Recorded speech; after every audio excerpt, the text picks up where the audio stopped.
একটা বিকেল দিলেই আমাকে আমার ভালোবাসার মানুষের হাতে তুলে দিবেন, কথা দিচ্ছেন তো? মিনিট সময় পার হতেই আওয়াজ মেসেজ দিল। তোহফা মুখ টিপে হাসল। আওয়াজ মনে মনে যে খুব কষ্ট পাচ্ছে সেটা ভালোই বুঝল। তোহফা লিখল, বাবা মাকে বলবেন না আমি বিয়েটা করব না। বলবো না।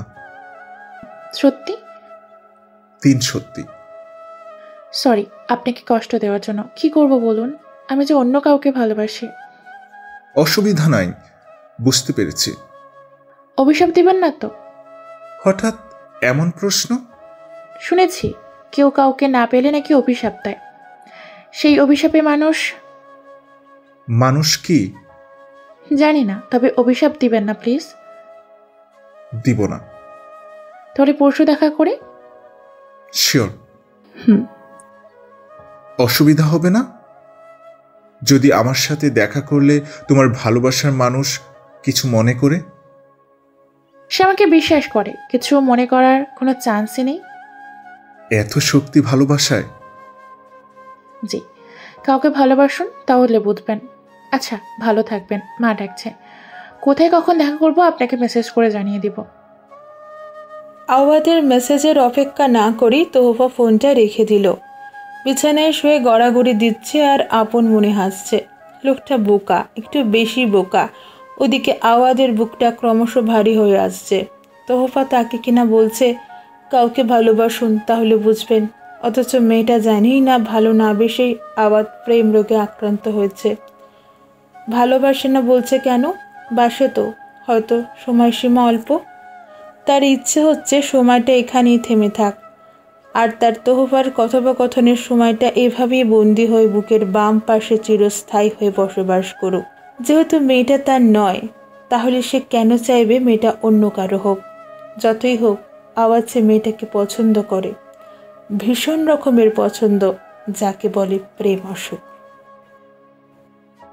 তীর তীর করে কাঁপছে গাছের সবুজ রঙের পাতাগুলো। সূর্য ঢলে পড়েছে পশ্চিম আকাশে।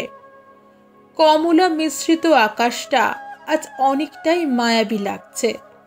ডিঙি নৌকায় বসে পা ভিজিয়ে মগ্ন হয়ে কিছু ভাবছে আওয়াজ। বর্তমানে আওয়াজ যেখানে বসে আছে সেটা অনেক বড় একটা ঝিলের পাড়। যতদূর চোখ যায় ঠিক তত দূরে শুধু জলের সমাহার। কপত কপতিদের আনাগোনা একটু বেশি এখানে। ঝিলের পাড়ে অসংখ্য নাম না জানা গাছ রয়েছে। রয়েছে নীরবে পরিদর্শন করার মতো বসার স্থান।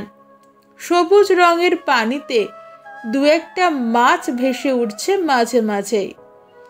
আওয়াজকে যখন এখানে আসার কথা বলল তোহফা, আওয়াজ কিছুটা অবাক হয়েছে। এই ঝিল পাড়ের কথা জানা থাকলেও কখনো এখানে আসা হয়নি। তবে আজ মনে হলো না এসে মিস করেছে এই ঝিলের পাড়ের সৌন্দর্যকে। ফুরফুরে বাতাসে ভগ্ন মনোরথে নিজের জন্য বরাদ্দ করা কিছুটা ভালোবাসা জেগে উঠেছে হৃদয়ে। ইচ্ছে করছে এখানেই অনেকটা সময় থেকে যেতে। আওয়াজ অবাক হলো এই ঝিলের পাড়ে ডিঙি নৌকা দেখে, যা পড়ে রয়েছে বড্ড অবহেলায়। আওয়াজের মনে হলো নৌকাটার কিছুটা তার মতোই অবস্থা। পায়ের গোড়ালি থেকে প্যান্টটা খানিকটা উঁচু করে আওয়াজ ডিঙি নৌকায় গিয়ে বসল। তোহফার এখনো কোনো খবর নেই। প্রায় ঘন্টা পেরিয়েছে আওয়াজ এখানে, তবে এখনো তোহফার কোনো খোঁজ নেই। সেদিনের পর কেটে গেছে 3 দিন। এই চলে যাওয়া 3টে দিন আওয়াজের কাছে 3টি বছরের সমান লম্বা মনে হয়েছে। সে গভীরভাবে ভেবেছে 3টে দিন। তোহফাকে পাবে না ভাবতেই কি তীব্র ব্যথা অনুভব করেছে বক্ষস্থলে। তাহলে বাকি সময়টা সে কিভাবে থাকবে? এই একটা প্রশ্ন বারবার এলোমেলো করে দিয়েছে তার সকল চিন্তাকে। যখনই ভাবছে তোহফা অন্য কারো ছিল, আছে বা ভবিষ্যতে থাকবে, তখনই আমাদের পাহাড় সমান কষ্ট হচ্ছে। আমি কি আসতে পারি ওখানে? আওয়াদের চিন্তায় ভাটা পড়ল কারো কথায়। পিছন ফিরে দেখল তোহফা দাঁড়িয়ে আছে। চোকাচুকি হয়ে গেল দুজনার। তোহফা চোখ সরিয়ে অন্যদিকে ফিরল। আওয়াদকে দেখা মাত্রই হার্টবিট বেড়ে যেতে ভোলেনি। তোহফা নিজেকে নিজেই শাসিয়ে বলল, যদি কোনো বাজে পরিস্থিতিতে পড়তে হয় তাই উত্তেজনার জন্য মনে রাখিস 3 সেকেন্ড আমি নিঃশ্বাস নিব না। তোকে কষ্ট দিব, কিন্তু নিজেকে সামলে নেওয়ার জন্য দেখা করতে এসেছি 3 দিন সময় নিয়ে। এরপরও যদি কোনো উল্টাপাল্টা ঘটনা ঘটে গেছে তাহলে বুঝতে পারছিস কি হতে পারে। নিজের সাথে কথা বলা শেষ করেই তোহফা আওয়াদের দিকে তাকালো। ঠোঁটের কোনায় এক চিলতে হাসি ফুটিয়ে বলল, আমি আসবো নাকি আপনি আসবেন এখানে? আওয়াদ তখনও ঘুরে আছে। তোহফা আজ কালো রঙের বোরখা সাথে কালো রঙের হেজাব পরে এসেছে। চোখের কোনায় সেদিনের মতোই গাঢ় কাজল। এই কাজল চোখের কোণে আওয়াদ একরাশ মায়া খুঁজে পায়। মনে হয় এই মেয়েটা তার চোখের চাহনি দিয়েই আওয়াদকে 100বার খুন করবে। অথচ মেয়েটা তার সহজ সরল মনকে খুন করেছে না পাবার ধারালো ছুরি দিয়ে। ক্ষতবিক্ষত করেছে হৃদয়ের চারপাশ ধারালো নখের আঁচড় দিয়ে। মেয়েটা কি বুঝতে পারে কাউকে না পাবার তীব্র ব্যথাটা কতটা ভয়াবহ হয়? আচ্ছা, তোহফার সেই প্রেমিক পুরুষ কি খুবই সুদর্শন ছেলে, যাকে দেখলে তোহফার হার্টবিট বেড়ে যায়, থরথর করে কাঁপে সারা শরীর, দুনিয়া সহ ঘুরতে থাকে মন মস্তিষ্ক? আচ্ছা, তোহফা কি খুব বেশি ভালোবাসে তার প্রেমিক পুরুষকে? এমন হাজারো প্রশ্ন আওয়াদের মনে বিষাদ এঁকে যায়। আওয়াদ নিজেকে সামলে বলে, আমি আসছি।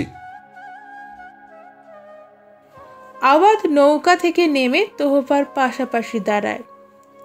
তোহফা সন্তর্পণে এগিয়ে চলে সামনের দিকে।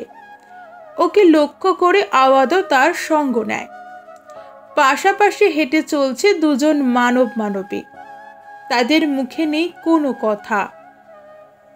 হাজারো জড়তার জন্য হয়তো বাক নেই মুখে। সকল জড়তা কাটিয়ে প্রথমে আওয়াদ মুখের বুলি ফুটালো, ঝালমুড়ি খাবেন? ঝালমুড়ি খাবার অফারে তোহফা নীরবে হেসে মাথা ঝাঁকিয়ে উত্তর দিল, খাবে? আওয়াদ কিঞ্চিত দূরে দাঁড়িয়ে থাকা ঝালমুড়িওয়ালার কাছে ছুটে গেল। 2 হাতে ভরে ঝালমুড়ি এনে এক প্যাকেট তোহফার হাতে, অন্য প্যাকেট নিজের কাছে রেখে দিল। আবারও নীরবতায় ছেয়ে গেল চারিপাশ।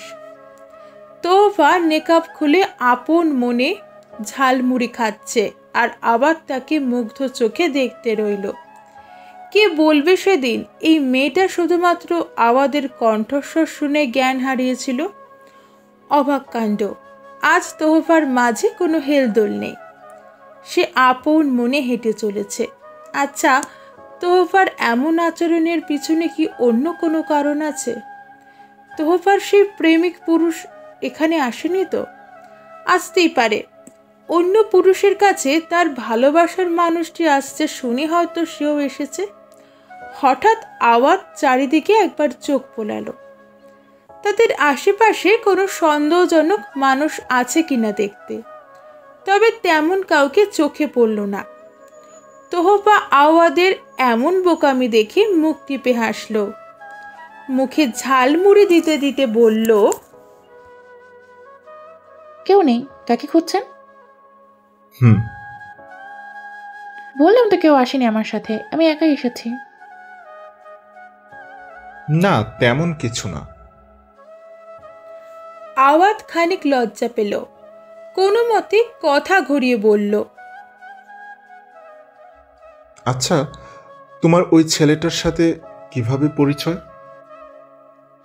তোহফা বুঝতে না পেরে জিজ্ঞেস করল, কোন ছেলে? যাকে তুমি ভালোবাসো। তোহফা আওয়াদের কথায় মুখে দেওয়া ঝালমুড়ি খাওয়া বন্ধ করে দিল। হাসতে হাসতে বলল, ওই যে বললাম না, ক্লাস 9 থেকে পরিচয়।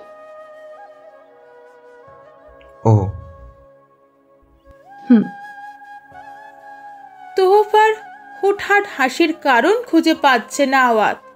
কিছু জিজ্ঞেস করলেই আগে কিঞ্চিত সময় হেসে নিয়ে উত্তর দিচ্ছে। আবারও নীরবতায় ঘিরে ধরল। এবার বেশি সময় নীরবতা রইল না। তোহফা বলে উঠল, খালি পায়ে হাঁটবেন এই পড়ন্ত বিকালে? অনেক মজা, হাঁটবেন? তোহফার কথায় আওয়াজ অবাক চোখে তাকালো। তোহফার ঠোঁট জোড়া কিঞ্চিত প্রসারিত করে বলল, এক কাপ ধোয়া ওঠা গরম চা খাওয়া যেমন আমার শখ, তেমন এই পড়ন্ত বিকালে খালি পায়ে হাঁটা বহুদিনের শখ আমার, হাঁটবেন? তোহফার এমন আবদার আওয়াজ ফেলতে পারল না, তাই সে ঝটফট জুতো জোড়া খুলে ফেলল। তোহফাও নিজের স্লিপার জোড়া সেখানে রেখে সামনে হাঁটতে রইল। আওয়াজ তোহফার দিকে তাকিয়ে প্রশ্ন করল,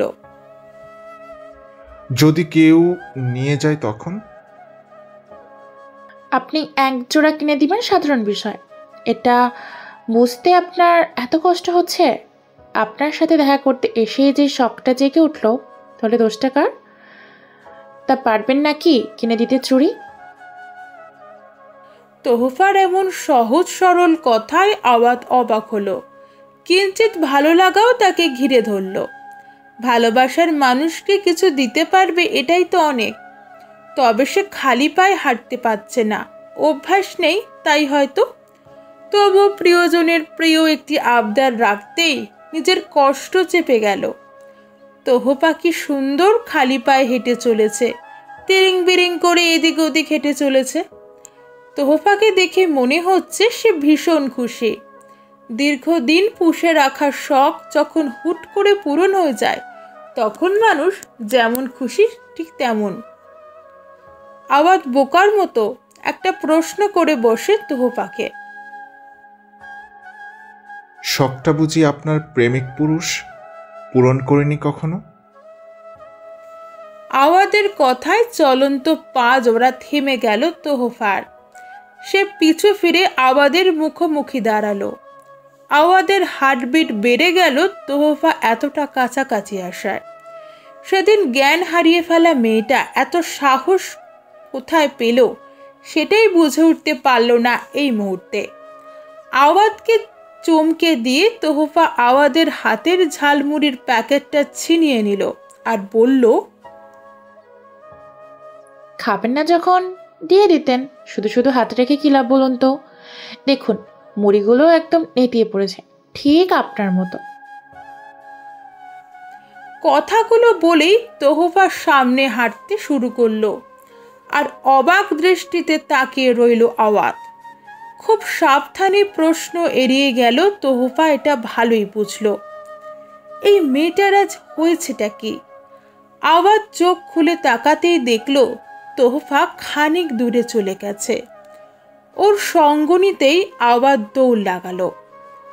আওয়াজ ভাবনার স্মারক হয়েছিল, তাতেই তোহফার থেকে কিছুটা পিছনে পড়ে যেতেই এখন তাকে দৌড় লাগাতে হচ্ছে। তোহফার পাশাপাশি দাঁড়াতেই আওয়াজ জোরে জোরে শ্বাস নিল। তোহফা স্মিত হেসে বলল, মিস্টার, একটু দৌড়ে এইভাবে হাঁপিয়ে গেছেন, অথচ আমার পিছনে সারা জীবন দৌড়ানোর জন্য দায়িত্ব নিতে অনুমতি চেয়েছিলেন আমার বাবা মায়ের কাছে। এত দুর্বল শরীর নিয়ে তোফার পিছনে ছুটা যাবে না। তোহফার কথায় খুক খুক করে কাশতে রইল আওয়াজ। বাড়ি থেকে বের হবার আগে কত কিছু ভেবে এসেছিল, অথচ তোহফাকে দেখে তার কথা শুনে সব কিছু এলোমেলো হয়ে যাচ্ছে। আচ্ছা, তোহফা এমন ব্যবহার করছে কেন? ও কি প্রশ্নে করবে নাকি প্রশ্ন করবে না? তার থেকে না হয় যা করছে করুক। এমন চিন্তা করতে করতেই আওয়াজ দ্বিতীয়বার বোকা প্রশ্ন করে বসল। আপনি যেমন আচরণ করছেন দেখে মনে হচ্ছে আপনি অষ্টাদশী কন্যা আর আমি আপনার প্রেমিক পুরুষ। তোহফা আওয়াজের কথায় পিছু ফিরে তাকিয়ে আচমকা খিলখিল করে হেসে উঠল। এমন হাসিতে আওয়াজ ভ্যাবাচাকা খেয়ে তাকালো। সে কি এমন বলছে যে মেয়েটা এভাবে হাসছে? তোহফা সামনে এগোতে এগোতে বলল, আপনি না সেদিন বললেন একটা পরন্ত বিকেলে যেন আপনাকে দিই, যেটা শুধু আপনারই থাকবে তাই দিচ্ছি। এখানেও আপনার প্রশ্ন, আজব তো। তোহফার উত্তরে আওয়াদের হাসি খুশি মুখটা চুপসে গেল। বুঝে গেল তোহফার এমন আচরণের আসল কারণ। আওয়াদের মুখে আর হৃদয় নেমে এলো শ্রাবণ।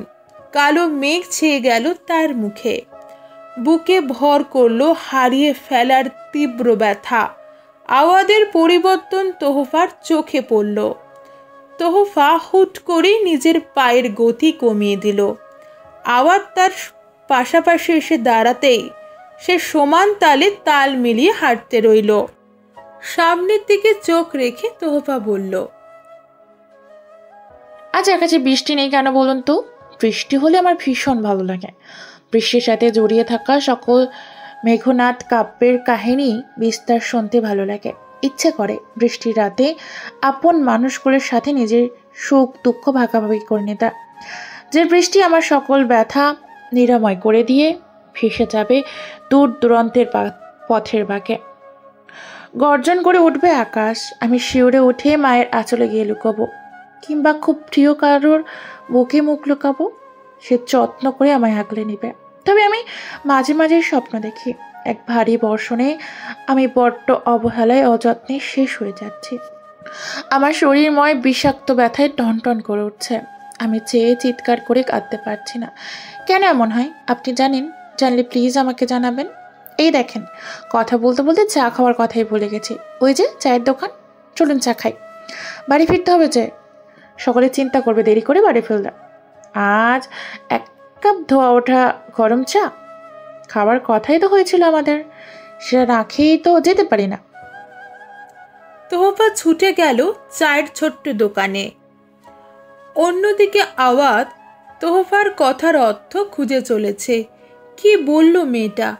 মেয়েটার সাথে এটাই শেষ দেখা, এটা আওয়াজ জানে। তবু আওয়াজের মেয়েটার প্রতি মায়া ক্রমশ বাড়তে রইল। পুরোটাই জুড়ে মেয়েটার অস্তিত্ব কেমনই যেন বিচরণ করতে রইল হৃদয় জুড়ে। কিভাবে এই মেয়েটাকে নিজের করে পাবার থেকে আটকাবে আওয়াজ? মেয়েটার সাথে আর কখনো এমন একটা বিকেলে দেখা হবে না, এটা ভাবতেই তো হৃদয়টা চৌচির হয়ে যাচ্ছে, গলা শুকিয়ে কাঠ হয়ে যাচ্ছে পিপাসায়। তোহফাকে দেখার পিপাসা যে আওয়াজের এখনই লেগে যাচ্ছে, তাহলে পরবর্তী কি হবে আওয়াজের এই মেয়েটাকে ছাড়া? সন্ধ্যা নেমেছে ধরণীতলে। দরজার সামনে পায়চারি করছে জাহানারা বেগম। চিন্তায় তার অবস্থা বেসামাল। দুটো ছেলে মানুষ করতে তাকে বেগ পেতে হয়নি যতটা বেগ পেতে হয়েছে একটা মেয়ে মানুষ করতে গিয়ে। মেয়েটা একাই পুরো বাড়ি মাথায় তোলার জন্য যথেষ্ট। শাশুড়ি মাকে এভাবে পায়চারি করতে দেখে ইলা এগিয়ে এলো। কি হয়েছে মা, এভাবে হাঁটছেন কেন? সন্ধ্যা হয়ে গেছে, অথচ তোফার কোনো খবর নেই। চিন্তার মাথা দপদপ করছে আমার।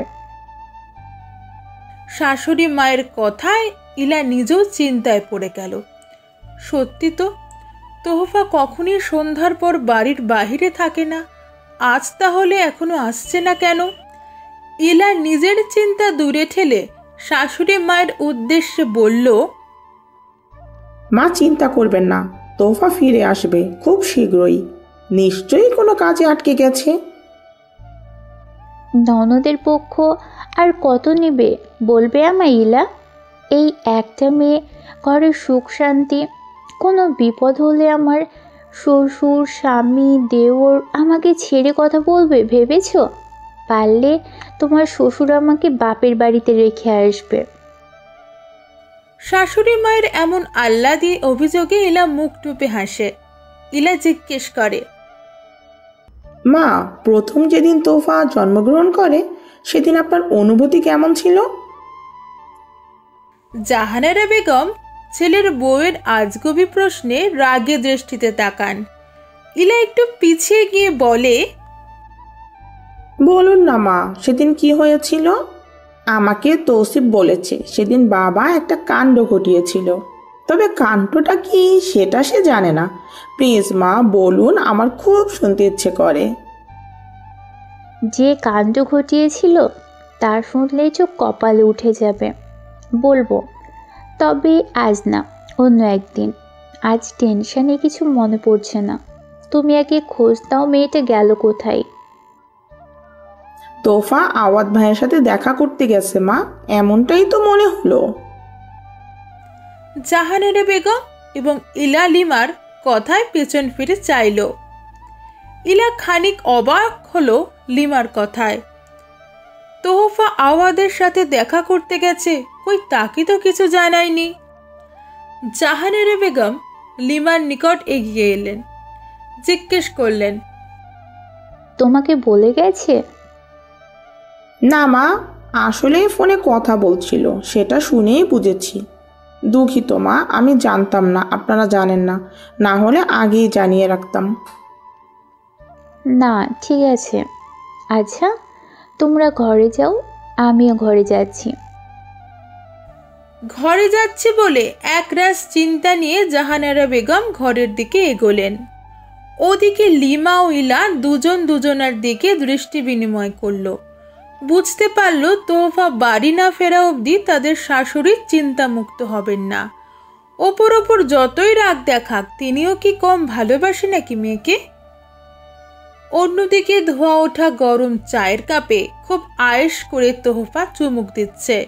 সেই দৃশ্য অপলকভাবে পর্যবেক্ষণ করছে আওয়াজ। মেয়েটার সব কিছুতেই একরাশ মুগ্ধতা জড়ানো থাকে। যতই দেখে ততই মায়ায় জড়িয়ে যাচ্ছে।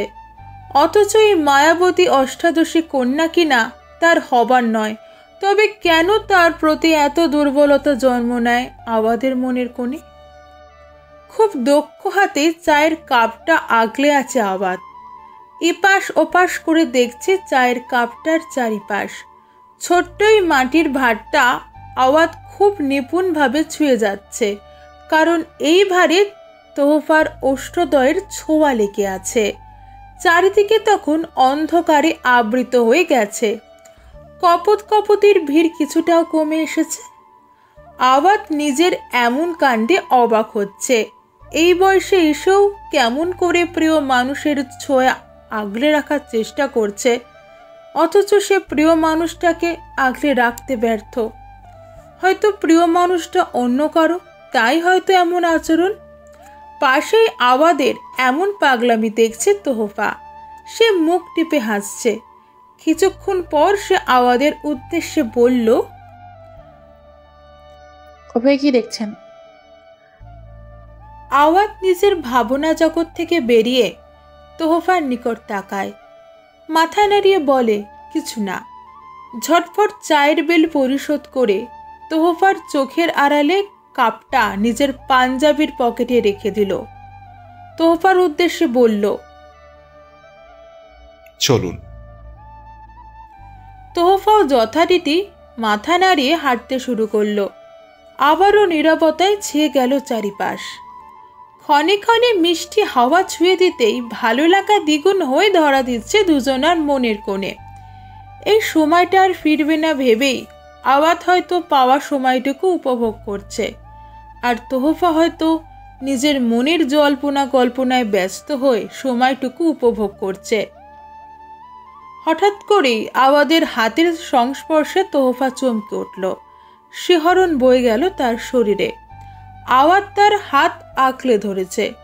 তোহফা পলকহীন তাকিয়ে রইল আওয়াদের হাতের দিকে। আওয়াজ খুব যত্নে তোহফার হাতটা ধরে আছে। এই স্পর্শের বিবরণ তোহফা দিতে পারবে না। তোহফা অবাক হয়ে আওয়াদের এমন আচরণে। আওয়াদের ছোঁয়ায় কোনো নোংরামো নেই, আছে শতভাগ ভালোবাসা।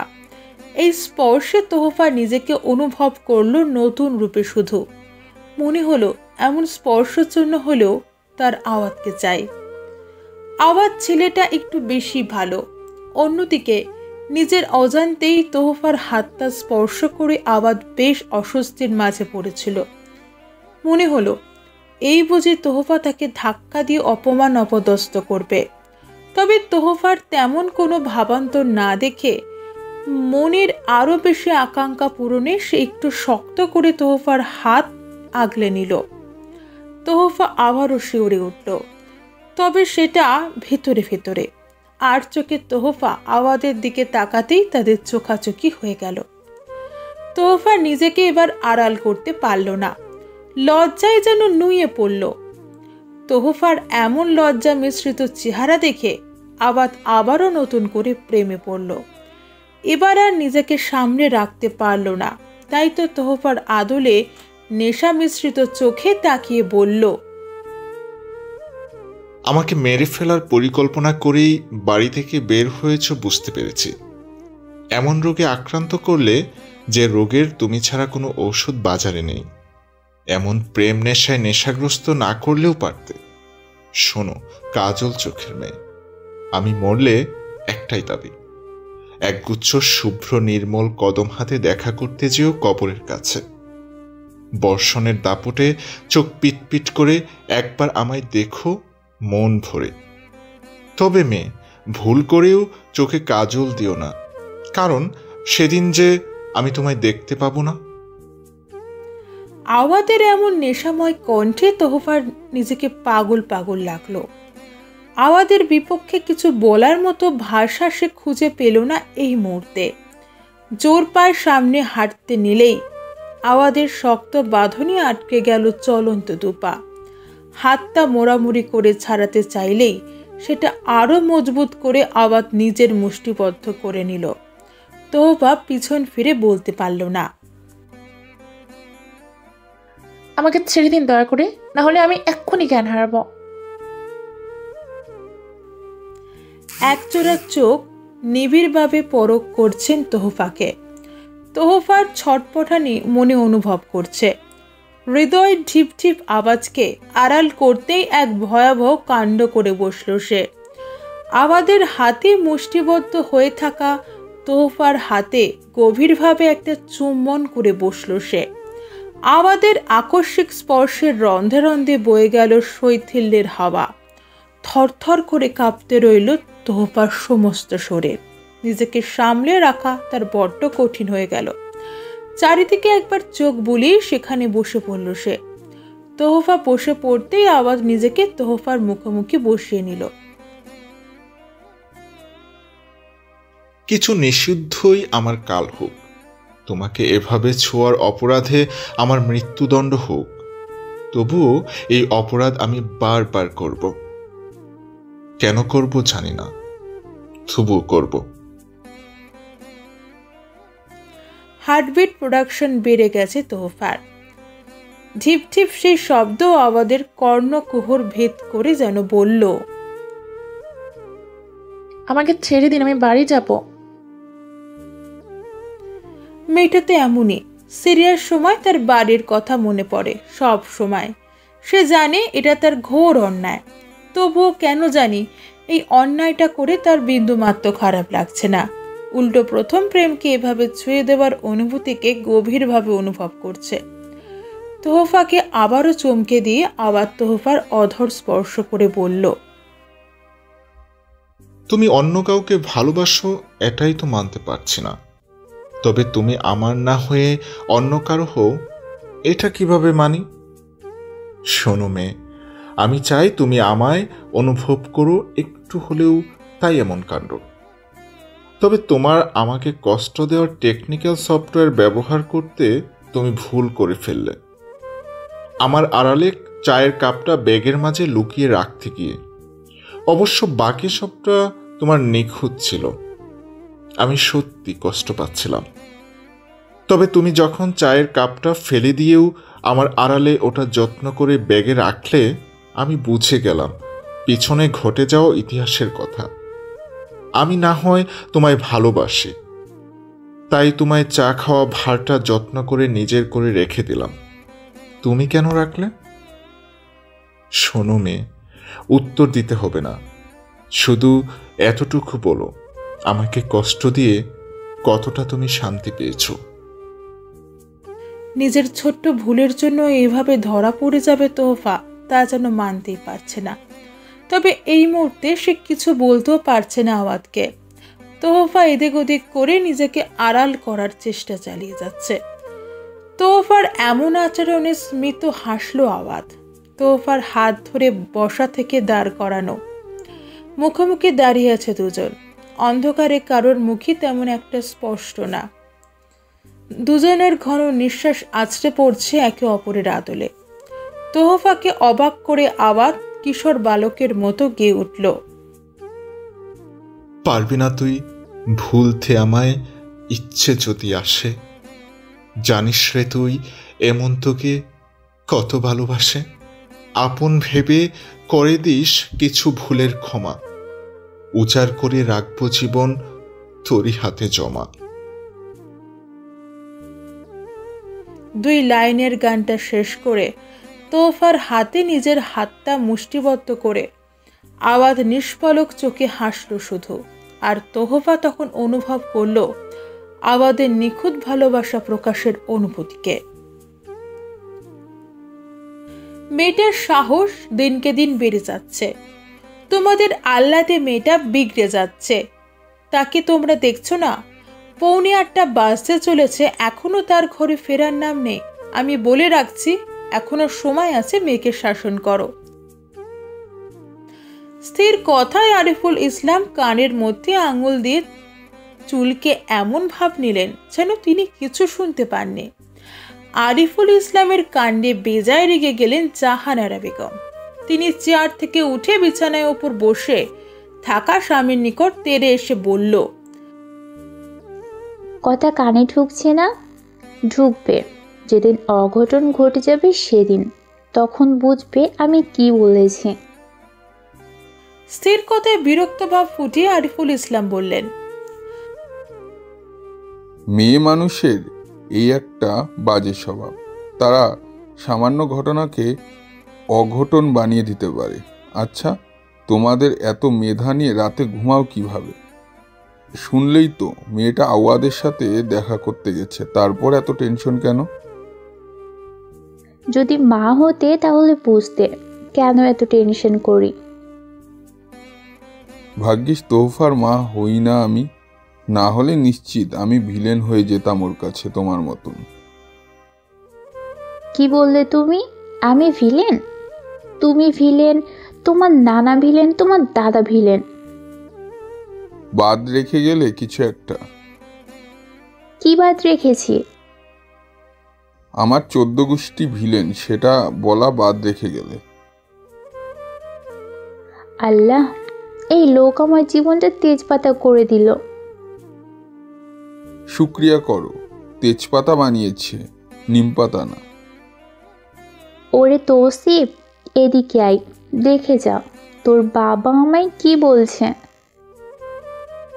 জাহরারা বেগমের আহাজারিতে ছুটে এলো তৌসিফ, তৌহিদ, ইলালিমা। সবাইকে এইভাবে ছুটে আসতে দেখে জাহানারা বেগম ঘাবড়ে গেলেন। বুঝতে পারলেন নিজের বোকামির ফলাফল কোথায় গিয়ে থেমেছে। অন্যদিকে সবাই কৌতূহল নিয়ে দাঁড়িয়ে আছে বাবা মায়ের সামনে। তৌসিফ আর তৌহিদ আরিফুল ইসলামকে প্রশ্ন করলেন, কি হয়েছে বাবা? মা চিৎকার করলো কেন? কি হয়েছে সেটা তোর মাকে জিজ্ঞেস কর। তৌহিদ মায়ের পাশে দাঁড়িয়ে জিজ্ঞেস করলো, মা কি হয়েছে? বাবা কিছু বলেছে তোমায়? জাহানারা বেগম তৎক্ষণাৎ কিছু বলতে পারলেন না। মুখটা কাচুমাচু করে বলল, না আসলে তোর বাবা আমার গায়ে। বাবা তোমার গায়ে হাত তুলেছে? কি বলছো সব? জাহানারা বেগম নিজের কথা শেষ করতে পারলেন না। বলতে পারলেন না, তোদের বাবা আমার সাথে গায়ে গা লাগিয়ে ঝগড়া করছে। তার আগেই গা কথাটা শুনে তৌসিফ উল্টো মানে বের করে নিল। ছেলের এমন প্রশ্নে থতমত খেয়ে গেলেন জাহানারা বেগম। ছি ছি, কি বিচ্ছিরি ব্যাপার স্যাপার। সবার উদ্দেশ্যে আরিফুল ইসলাম বললেন, জীবনে কখনো তোদের মায়ের বিরুদ্ধে কথা বলার সাহস আমার ছিল না। কি করে ভাবলি এই বুড়ো বয়সে এসে তোর মায়ের গায়ে হাত তুলবো? আমি এবার ছুঁচো মেরে হাত গন্ধ করি না। আরিফুল ইসলামের কথায় পুত্রবধূর সাথে ছেলেরা মুখ টিপে হাসল। কিন্তু জাহানারা বেগম রেগে আগুন হয়ে তেড়ে ফুরে ছুটে এসে বলল, আমি ছুতো? তুমি ছুতো, সাথে তোমার। বাকিটা বলার আগেই ইলা তার শাশুড়ির মুখ চেপে কানে কানে বলল, মা তাকিয়ে দেখুন, আপনার ছেলেরা এখানে দাঁড়িয়ে আছে। নিজেকে সংযত করুন, না হলে আজ মান ইজ্জতের ফালুদা হয়ে যাবে। ইলার কথায় জাহানারা বেগম চারিদিকে তীক্ষ্ণ নজরে তাকালো। পরিবেশ বুঝতে পেরে বিড়বিড় করে বলল, আজ তোমার খবর আছে। জাহানারা বেগম চলে গেলেন ঘর ছেড়ে। জাহানারা বেগম চলে যেতেই হো হো করে হেসে উঠল আরিফুল ইসলাম। বাবা কেমন হাসতে দেখে তৌহিদ বলল, বাবা তুমি মায়ের সাথে লাগতে যাও কেন বলো তো? আর এত সহ্য শক্তি বা তুমি কোথা থেকে পাও ঝগড়া করার জন্য? যার রাগ বেশি তার হৃদয়ের ভালোবাসাও বেশি।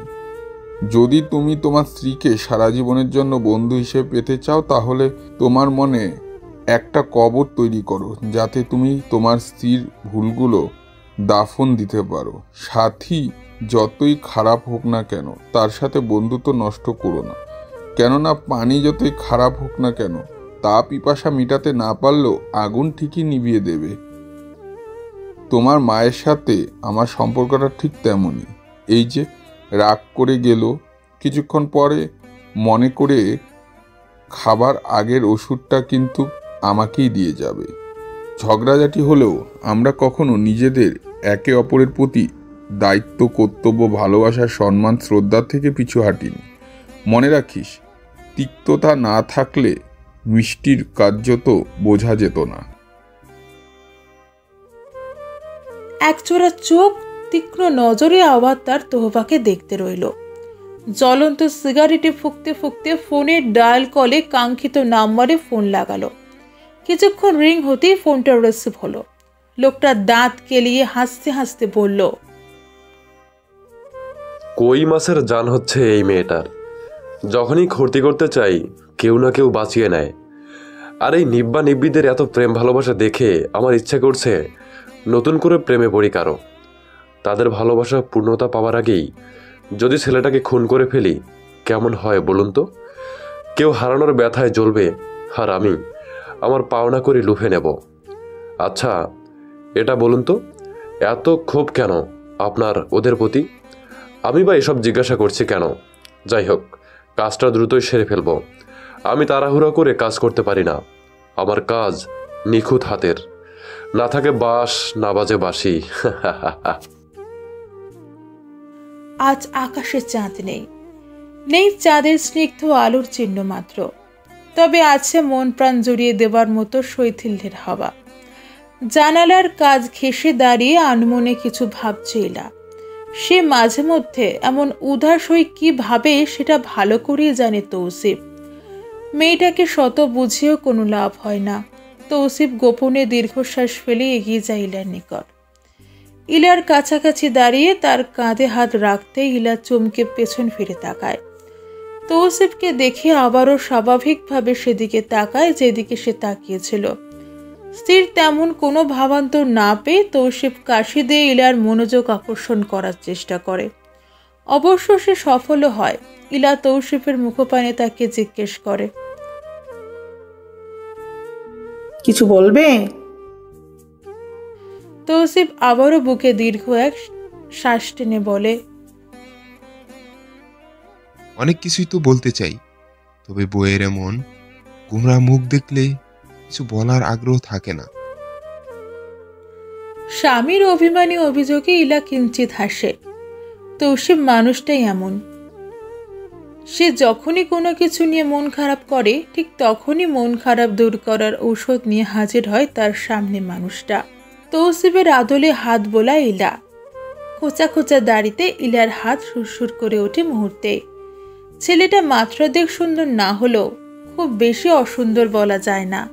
ভাষা চোখ, সরু নাক, সিগারেটে পোড়া কালো ঠোঁট, মুখে অসংখ্য গর্ত যা তার পক্সের দাগ। তবুও মানুষটা পৃথিবীর শ্রেষ্ঠ পুরুষ এবং সুন্দর ইলার কাছে। ছেলেটার গম্ভীর কণ্ঠ ইলার সব সময় ভালো লাগে। ভালো লাগে তার অতি রেগে যাবার পরও শান্ত থাকাটা, খুব কঠিন সময় নিজেকে সামলে নেওয়া। এসব কিছুই ভালো লাগে ইলার। মাঝে মাঝে ইচ্ছে করে মানুষটাকে বলতে, আপনি আমায় ভুলে যান, নতুন করে সংসার পাতুন অন্য কারো সাথে। কি হবে আমার মতো একটা অক্ষমতার ভরা মেয়ের সাথে বাকি জীবনটা থেকে? তবে কেন জানি ইলা বলতে পারে না। যখনই এমন চিন্তা সে মাথায় আনে তখনই তার বুকটা ক্রমশ ভারী হয়ে আসে। চিনচিন ব্যথা হয়, অনুভব হয় বুকে। সে কেন জানি এই মানুষটাকে ছাড়া থাকতে হবে ভাবলেই ইচ্ছে করে মরে যায়। মনে হয় পুরো পৃথিবী ধ্বংস হয়ে যাক, তবুও মানুষটা একান্ত তার হয়ে থাক। ইলার দয়ার শরীর নয়, তাই হয়তো সে তার অক্ষমতার কথা চিন্তা করলেও তৌসিফকে ছেড়ে থাকার কথা ভাবতেই পারে না। সত্যি বলতে ইলা নিজের অক্ষমতার জন্য কখনোই চায় না তৌসিফ তার থেকে দূরে সরে থাকুক। আর সেটাই হয়েছে, কখনো তৌসিফ তাকে ছেড়ে দেওয়ার কথা কল্পনাতেও আনতে পারেনি। শুধু তৌসিফ কেন, এই বাড়ির কোনো সদস্য ভাবেনি। তার শাশুড়ির এক কথা, সন্তান দিয়ে বংশবৃদ্ধি করার পরিকল্পনা বা ইচ্ছে আমার নেই। আল্লাহ যদি চায় তাহলে এমনিই হবে। আমি সেকেলের শাশুড়ি নই যে একটা নাতি বা নাতনির জন্য ছেলেকে বলবো বউ তালাক দিয়ে দাও। শোনো ইলা, যেদিন তোমার মনে হবে আমি তোমার শাসন করতে গিয়ে ভুল করে সন্তান না হওয়ার জন্য খোঁটা দিয়েছি, সাথে সাথে তুমি আমাকে শুধরে দিও। মা চামড়ার মুখ তো, অনেক কিছু বেরিয়ে যেতে পারে, না বলতে চাইলো। তবু তুমি রাগ, আমাদের ছেড়ে যাবার কথা স্বপ্নেও এনো না। তার বলা সেদিনের কথায় হাউমাউ করে কেঁদেছিল ইলা। ইলার কান্নায় সেদিন আকাশও ভারী কষ্ট পেয়েছিল হয়তো। একদিন একটা রাত পুরো মেঘে ছেয়েছিল, এক ফোঁটা সূর্যের আলোক রশ্মি দেখা যায়নি ধরনীর বুকে। তবে তার শাশুড়ি সেদিন বললেও বিয়ের 7 বছর পরও এই বিষয়ে তার শাশুড়ি আজ পর্যন্ত তাকে কিছু বলেনি। এমনকি লিমা 2 বছর আগেই বাড়িতে পা দেবার কিছুদিন পরেই তার শাশুড়ি এই বিষয়ে লিমাকে সাবধান করে দিয়েছে। লিমাটা ঠিক তেমনই তার শাশুড়ির কথা অক্ষরে অক্ষরে পালন করছে। কখনো লিমা প্রশ্ন করেনি কেন ইলার এখনো বাচ্চা হচ্ছে না।